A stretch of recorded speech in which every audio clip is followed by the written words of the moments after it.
நிலையத்தில் பழுதான மஞ்சள் துணிப்பை இயந்திரம். பொதுமக்கள் விமர்சனம். நடந்தது என்ன?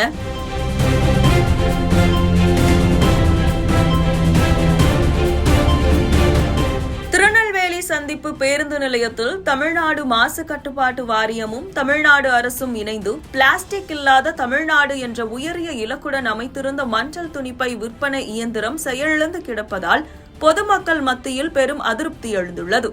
நாள்தோறும் பல பயணிகள் 10 ரூபாய் செலுத்தியும் துணிப்பை வராததால் ஏமாற்றத்துடன் திரும்பி செல்கின்றனர். இயந்திரத்தில் துணிப்பைகள் இருப்பு இருந்த போதிலும் அவை வெளியே வராததால் இது மறைமுக உண்டியல் வசூல் போல் இருப்பதாக பொதுமக்கள் குற்றம் சாட்டுகின்றனர்.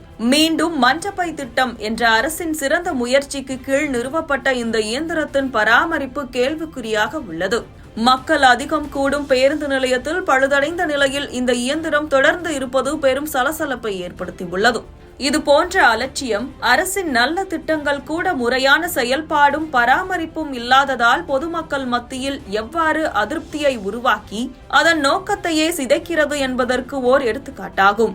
சம்பந்தப்பட்ட அதிகாரிகள் உடனடியாக இந்த இயந்திரத்தை சரி செய்து பொதுமக்கள் நம்பிக்கையுடன் பயன்படுத்த வழிவகை செய்ய வேண்டும் என்பதே அனைவரின் எதிர்பார்ப்பாகும்.